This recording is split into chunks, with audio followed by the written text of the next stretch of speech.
A e dini që ekziston një pilulë natyrale që kushton vetëm pak qindarka, por që mund të transformojë molçin dhe lëkurën tuaj ndërsa ju flini? Nuk është një ilaç i shtrenjtë farmaceutik, por diçka që e keni pikërisht në kuzhinën tuaj. Sot do t'ju tregojmë saktësisht se çfarë ndodh në trupin tuaj nëse hani vetëm një thelb hudhër përpara se të shtriheni për të fjetur. Rezultatet do t'ju lënë pa fjalë. Shumica prej nesh e përdorin hudhërën për shije, por a e keni pyetur veten pse gjyshërit tanë e konsideronin atë si mbretëreshën e shëndetit?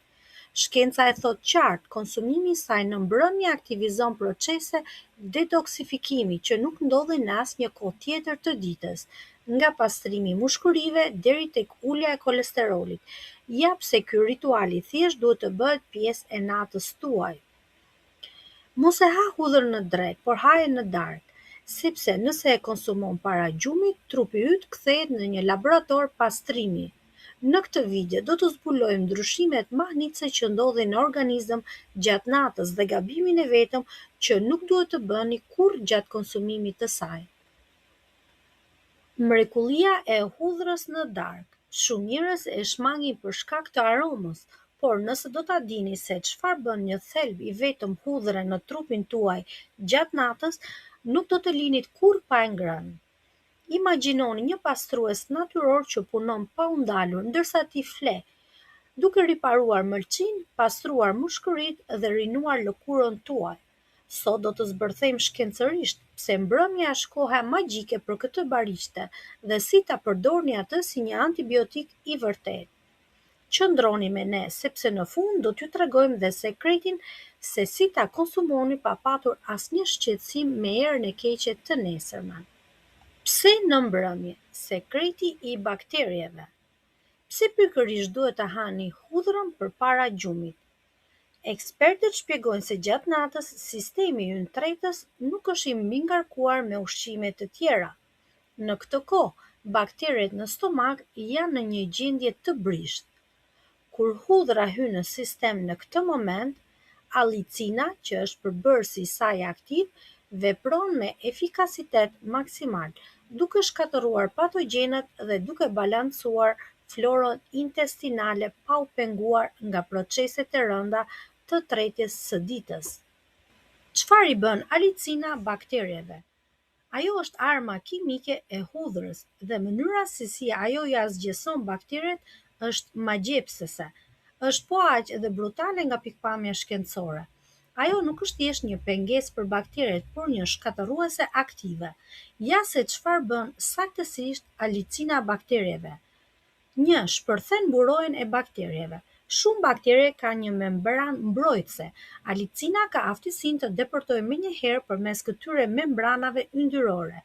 Sa po hyn brenda, ajo sulmon proteinat dhe enzimat jetësore të baktereve, duke bërë që struktura e tyre të shembet. Së dyti, bllokon motorin e prodhimit të energjisë.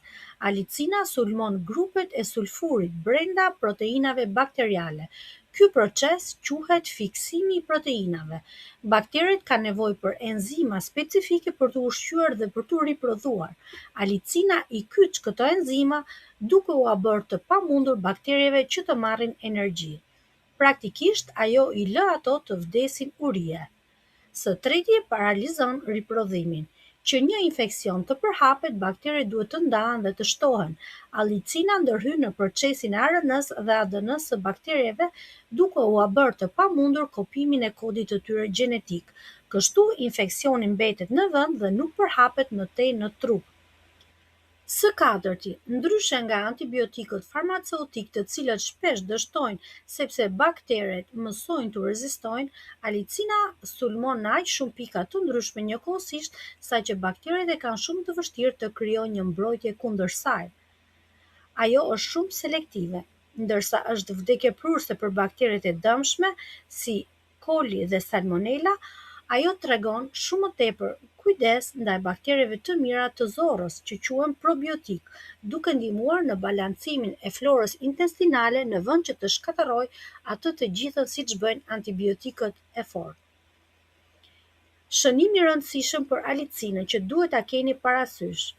Ajo krijohet vetëm kur hudhra shtypet apo pritet. Nëse e gëlltit thelbin e plot pa e dëmtuar fare, ajo nuk do të krijohet në nivelet maksimale.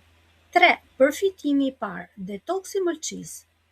Imagjinoni mëlçin tuaj si një fabrikë super efikase që punon pa pushim për të filtruar gjithë gjakun dhe për të larguar substancat e dëmshme nga trupi. Dhe kur mendoni se kjo fabrikë është më aktive? Pikërisht gjatë natës, kur trupi është në pushim dhe nuk është i mbi ngarkuar me tretjen e ushqimit. Kjo është koha kur mëlçia bën inventarin dhe ndërmerr proceset intensive të pastrimit. Këtu hyn në lojë hudhra si aleati më i mirë. Ajo është një minjere vërtet e komponimeve të sulfurit. Këto komponime janë si çelësat magjik për mëlçin. Ato jo vetëm që ndihmojnë mëlçin të prodhojë enzimat e nevojshme për detoksifikim, por dhe bëjnë këtë proces deri në 5 herë më efikas.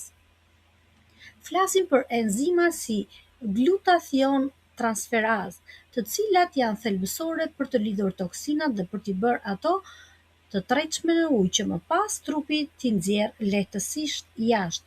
Por përfitimet nuk mbarojnë këtu.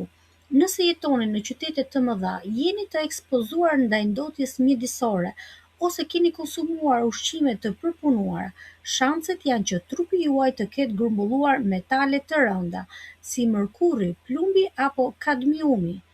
Këto metale janë armiq të heshtur që dëmtojnë qelizat dhe organet. Hudhra me fuqinë e saj sulfurike vepron si një kelator natyror.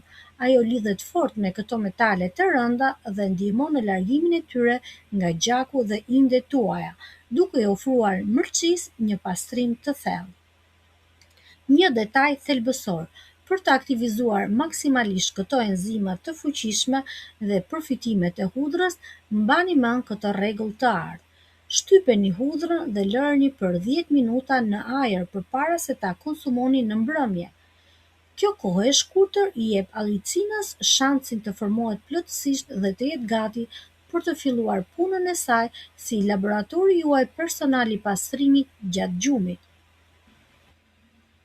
4. Përfitimi i dytë. Antibiotiku i mushkërive dhe imuniteti.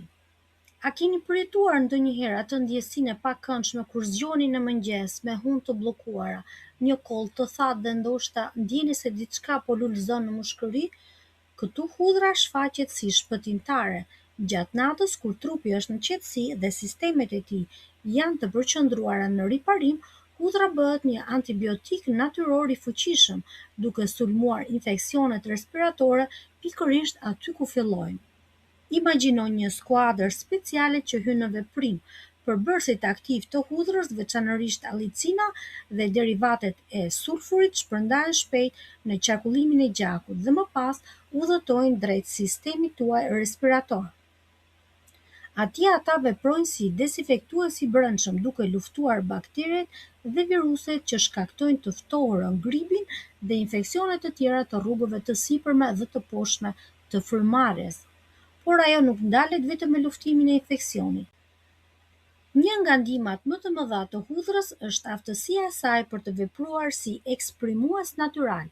Kjo do të thotë se ajo ndihmon në hollimin e sekrecioneve të mukozës që bllokojnë rrugët e frymarrjes dhe lehtëson nxjerrjen e tyre. Imagjinoni tubat e mushkërive tuaja duke u pastruar gradualisht dhe duke ju lejuar të merrni frymë më lehtë dhe më thellë gjatë gjumit, çka është thelbësore për një pushim cilësor dhe rigjenerim. Me konsumimin e hudhrës në mbrëmje, ju i jepni sistemit tuaj imunitar një forcim të rëndësishëm. Ajo jo vetëm që sulmon patogjenat aktual, por dhe forcon mbrojtjen tuaj për të ardhmen, duke parandaluar shfaqjen e infeksioneve të reja. Një mëngjes pa koll, pa hunë të bllokuara dhe me më shumë energji. Kjo është fuqia e hudhrës, që punon ndërsa ju flini. 5. Përfitimi i tretë, lëkura dhe kolesteroli, bukuria nga brenda. Shpesh dëgjojmë se bukuria vjen nga jashtë, por sekreti i vërtet është ky: bukuria fillon nga brenda dhe më saktësisht nga stomaku juaj. Ka një lidhje të drejtpërdrejtë mes shëndetit të zorrëve dhe shkëlqimit të lëkurës tuaj. Bakteriet e dëmshme që shkaktojnë aknet inflamatore, skuqet dhe irritimet e lëkurës gjejnë tek hudhra armikun e tyre më të madh. Kur konsumoni një thelb hudhër para gjumit, vetitë e saj të fuqishme antibakteriale dhe antifungale nisin një pastrim në sistemin tuaj tretës. Kështu, eliminohen toksinat që zakonisht shpërthejnë në sipërfaqe të lëkurës. Hudhra ndihmon në reduktimin e inflamacionit. Rezultati, brenda pak javësh do vëreni një lëkurë më të pastër, më të njëtrajtshme dhe një shkëlqim natyral që asnjë krem i shtrenjtë nuk mund t'ua japë. Por hudhra nuk është vetëm një produkt bukurie, ajo është mbrojtja e palodhur e jetës tuaj, zemrës. Për zemrën dhe enët e gjakut, hudhra konsiderohet një bekim i vërtet. Ajo punon si një shkrirës natyral i pllakave të yndyrës, që tentojnë të bllokojnë arteriet tona me kalimin e moshës. Procesi është mahnitës, luftë ndaj kolesterolit. Hudhra ndihmon në uljen e kolesterolit të keq LDL dhe nuk prek kolesterolin e mirë HDL. Tensioni i gjakut, ajo nxit prodhimin e oksidit nitrik në enët e gjakut, gjë që i ndihmon ato të relaksohen dhe të zgjerohen. Ky veprim i kombinuar jo vetëm që parandalon tensionin e lartë, por siguron që çdo organ i trupit tuaj të marrë oksigjenin e duhur përmes qarkullimit të mirë. Duke ngrënë hudhër në mbrëmje, ju i dhuroni vetes një zemër më të fortë dhe një jetëgjatësi më të madhe. Të gjitha këto ndërsa jeni në mbretërinë e ëndrave. 6. Përfitimi i 4. Shpëtimi për kyçet dhe artritin. Nëse zgjoni çdo mëngjes me ndjesinë e ngurtësimit të kyçeve ose nëse ndjeni dhimbje artriti që ju a bën të vështirë lëvizjet, hudhra mund të jetë zgjidhja që keni kërkuar. Shkenca ka vërtetuar se hudhra përmban përbërës sulfurik si disulfidi diallylit, i cili ka fuqi të jashtëzakonshme për të frenuar citokinat inflamatore.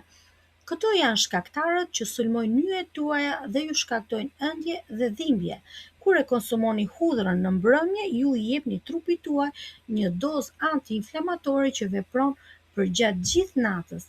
Ndërsa trupi juaj pushon, hudhra punon për të ulur stresin oksidativ në kyçe.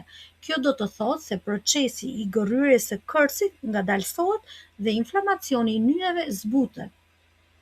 Rezultati, një mëngjes krejt ndryshe. Ju do të vëni re se lëvizshmëria juaj përmirësohet dhe ajo ndryshkja e tmerrshme e mëngjesit fillon të zhduket. Është një mënyrë natyrale dhe pa efekte anësore për të menaxhuar dhimbjet, duke i kthyer trupit tuaj lirinë e lëvizjes. Dhe tani, si ta konsumoni pa erë të keqe? Këshillat e sigurisë. Kemi arritur tek pjesa që të gjithë po e prisnin, si ta konsumojmë pa e ndjerë erën e rëndë të nesërme. Unë e di, kjo është pengesa kryesore, por ja teknika që funksionon. 1. Metoda pilul. Mos e përtypni hudhrën. Pritni një thelb hudhër në copa shumë të vogla përafërsisht sa madhësia e një pilule. Lërni në dërrasën e prerjes së bukës për 10 minuta që të aktivizohet alicina. Më pas gëlltitni copat me një gotë të madhe ujë. Meqense nuk i përtypni, vajrat sulfurik nuk mbeten në gojë dhe nuk lëshojnë aromë përmes frymëmarrjes. Neutralizuesit natyror.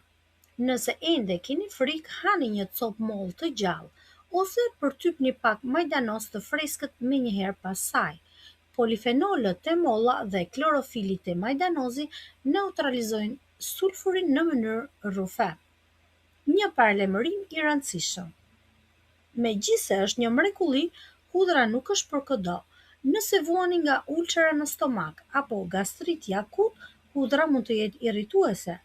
Gjithashtu, nëse merrni hollues gjaku si aspirina apo varfarina, bisedoni me mjekun tuaj pasi hudhra e shton këtë efekt.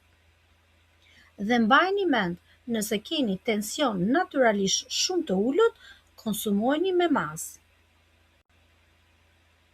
Trupi